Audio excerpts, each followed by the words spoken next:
DN24 news, जो आपको हर खबरों से कराए रूबरू।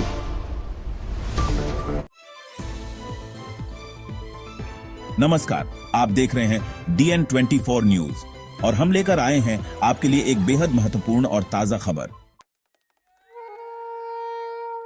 आने वाली 6 दिसंबर को समाज के कई प्रमुख नेता कलेक्टर कचेरी का घेराव करेंगे। यह घेराव एक बेहद विवादास्पद बयान के खिलाफ किया जा रहा है, जो हाल ही में कलेक्टर द्वारा एक सार्वजनिक मंच पर आदिवासी और दलित समाज के खिलाफ दिया गया था। इस बयान के बाद समाज में गुस्सा और आक्रोश है और अब विभिन्न दलों और समाज के नेताओं ने प्रशासन के खिलाफ मोर्चा खोलने की धमकी दी है। इस आंदोलन में अनंत पटेल के साथ विधायक चैतन्य वसावा और गुलाब सिंह भी शामिल हैं। उन्होंने कहा कि ये नेता महिसागर पहुंच चुके हैं और कलेक्टर से मिलने के लिए तैयार हैं। इन नेताओं ने कलेक्टर के बयान की कड़ी निंदा की है। उनका कहना है कि इस तरह की अपमानजनक भाषा का इस्तेमाल आदिवासी और दलित समाज के खिलाफ किया गया, जो पूरी तरह से अस्वीकार्य है।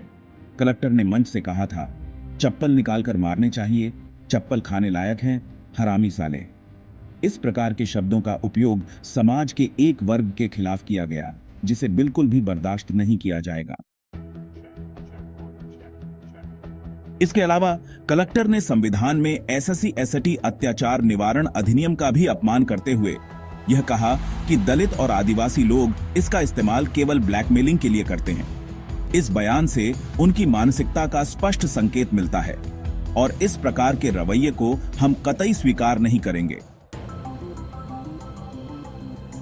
दाहोद में अपने कार्यकाल के दौरान कलेक्टर के द्वारा दलित और आदिवासी कर्मचारियों के साथ भेदभाव करने की भी शिकायतें आई हैं और इस पर गहरी चिंता व्यक्त की जा रही है।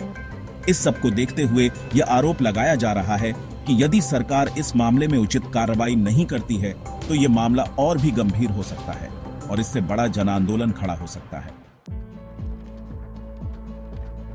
इसलिए 6 दिसंबर को यह आंदोलन होगा, जिसमें बड़ी संख्या में लोग, नेता और विधायक एकजुट होकर कलेक्टर कचेरी का घेराव करेंगे।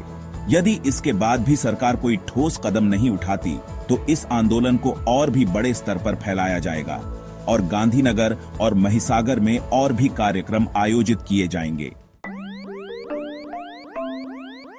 हम आपको इस मामले की पूरी जानकारी और अपडेट्स प्रदान करते रहेंगे, तो हमारे साथ बने रहें। इस वीडियो को लाइक और शेयर करना न भूलें और अगर आपने हमारे चैनल को अभी तक सब्सक्राइब नहीं किया है तो कृपया सब्सक्राइब कर लें, ताकि आप ताजा तरीन खबरें सबसे पहले पा सकें।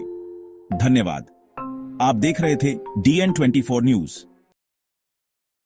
મહીસાગર જિલ્લામાં અમે ચેતરભાઈ સાથે લુણાવાડાના આપણા ધારાસભ્ય ગુલાબસિંહ સાથે અને અન્ય સમાજના આગેવાનો તેમજ દલિત સમાજના આગેવાનો તેમજ અન્ય કચડાયેલા વર્ગોની સાથે ખાસ લુણાવાડા આવવાનું અમારું કારણ એ છે કે થોડા સમય પહેલા મહીસાગરના કલેક્ટરે જે આદિવાસી સમાજ વિશે જે ટિપ્પણી કરી છે અને આદિવાસી સમાજ તેમજ દલિત સમાજ વિશે ન થાજે એવી વાત કરી છે, એના વિરોધમાં આજે સંવિધાન અધિકાર દિવસે કલેક્ટરશ્રી પાસે જવાબ માંગવાના છે કે તમે જે આદિવાસી સમાજ એટ્રોસિટી એક્ટ 90% ખોટી હોય છે એની વાત કરી, એના પુરાવો જો એમની પાસે હોય અમે પુરાવા માંગવા જવાના છે।